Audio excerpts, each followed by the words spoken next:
back to part 10 of our series, Twin Flames, A New Earth.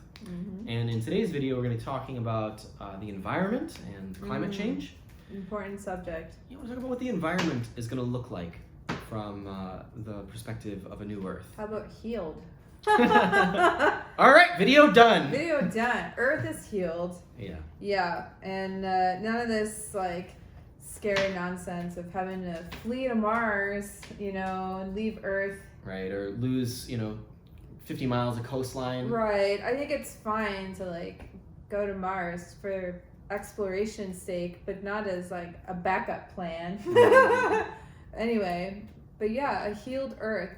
And I think a lot of us, people who identify as light workers, have really thought about the Earth in this capacity and being close to it and having it perfectly healed and whole, and that we don't have a carbon imprint. Is that what it's called? Yeah. Footprint, excuse me. It's funny. Anyway, essentially we live in harmony with the Earth and her creatures. Well, that's essentially it. In the new Earth, every person and society as a whole will find itself in harmony with the Earth and its systems. And instead of, you go to the river, always, from the time I was a child, you go to the river and it was dirty, there was garbage in it, you don't touch the water because there's companies dumping chemicals into rivers, and all the rivers are poisoned. And I remember our dog Charlie got sick a few times going into the river, playing in the Grand River in Michigan, and it just made me feel so sad that my dog can't even play in the water without getting health problems. You can't trust the water. Can't trust it, yeah. Ooh, you don't know what's going on in the water. Right. Because you can't trust society to take care of systems, or the Amazon getting cut down. Since I was a child, it's constantly getting deforested, or we're burning fossil fuels that throw our atmosphere out of balance and warm the planet and throws our planetary systems out of balance. So this is this huge imbalances in society and in people. And it's corrected very easily when we as people decide that we value being in harmony with the planet, and it's just that. Right. And right now we're concerned about what we're going to lose by being in harmony with the planet, but it's just a very simple decision that we make, and it's the decision to be in harmony with the planet, to have a healthy relationship with the planet.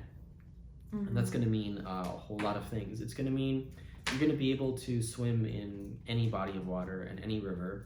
My God, even drink out of the, Many of them, yeah. river. I mean, you're not going to, eventually, some bodies of water you can drink out of. You should be able to drink out of.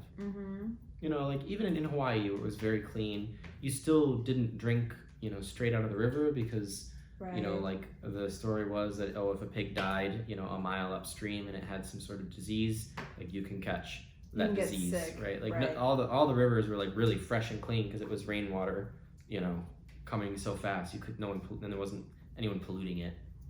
But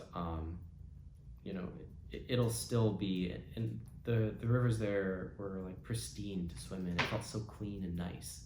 In the new Earth, we will have a healed relationship with our planet, and it comes down to not feeling like our planet is about to swallow us up. Because the reality is, we're swallowing up our planet. We're setting it on fire. We're out of balance in it. And it's not too late. It's just a decision you make now. Right. And it will continue to get worse and worse until we get better. And the science just reflects our relationship to the planet. It's just a barometer. It's just a barometer. The science is not evil. We're not even evil. It's just, this misaligned thinking that we have about our relationship to the planet that we need to constantly take from it in order to be happy. But this is that poverty thinking again from our prior video that kind of correlates to this as well. So once humanity steps into the new reality, the golden consciousness of peace, of abundance, of love, of healing, it will heal its relationship to the world and to the earth, and the earth will reflect that by blossoming, becoming richer. We only know our reality right now, the earth always losing species and, you know, Right. dying out and becoming less alive. Insane forest fires. There was that Amazon forest fire too that, you Sure. know, happened recently.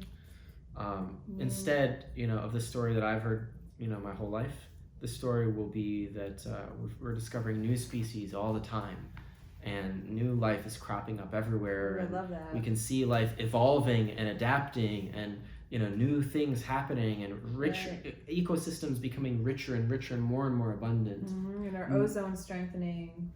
Our planet becoming stronger Mm-hmm. and a richer place to live.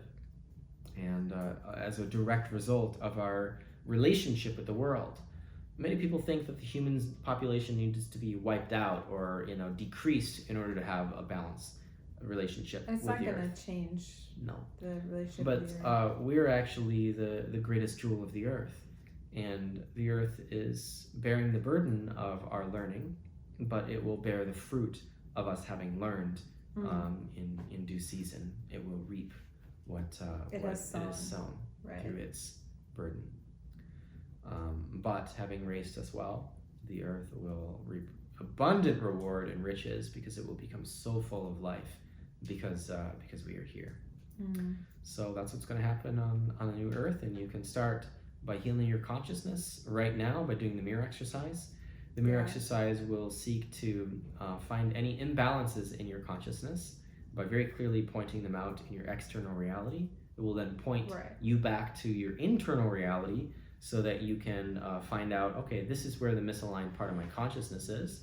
And then it will teach you through repetition how to heal that through love and purify your consciousness, such that your reality no longer reflects a problem of lack or, you know, imbalance. It reflects a loving prosperity and abundance. I love that. And, you know, I think a lot of people, you know, you naturally would think, well, then I would just switch to, you know, organic products and make sure I recycle everything and, you know, biodegradable, all, you know, you can do those things. Switch to an electric car, all these green solutions, which, you know, like it has its place and it certainly helps and the science is there, but to really transcend and go beyond is to have harmony within yourself. And that will naturally result in harmony with the earth, and all the solutions will come, and they'll feel perfect and wonderful and abundant and rich. And you'll start to feel like, for instance, like once you've achieved that harmony within yourself and harmonious twin flame union, you're gonna notice, well, your home feels a little different. Like our home is very, you know, harmonious in its system and in its way of being. And, you know, Jeff and I are in the process of buying a house right now, and we're very much looking forward to that. We've been in a rental situation, and it's been a very nice rental, but, you know, we haven't been able to extend that system really outside of this home to, like, the property, for instance. Like, or the building itself. We can only do so much within the perimeters of the landlord, right? And so, you know, we're going to really see what that looks like, extending that harmonious energy within ourselves into our environment, and then bringing a child into that harmonious environment and harmonious union. And then you start to see, wow, well, your property feels good, your home feels good, and, you know, like that energy starts to shift the entire planet. And that's the power of your consciousness, beyond just, you know, being like green and all that stuff. It's about coming into harmony with all of life. So it's a very fun subject. I love talking about it. Well, is there anything else that you'd like to share on it? Heal the world, make it a better place. Thanks. See you next video. Thanks, everyone. Bye.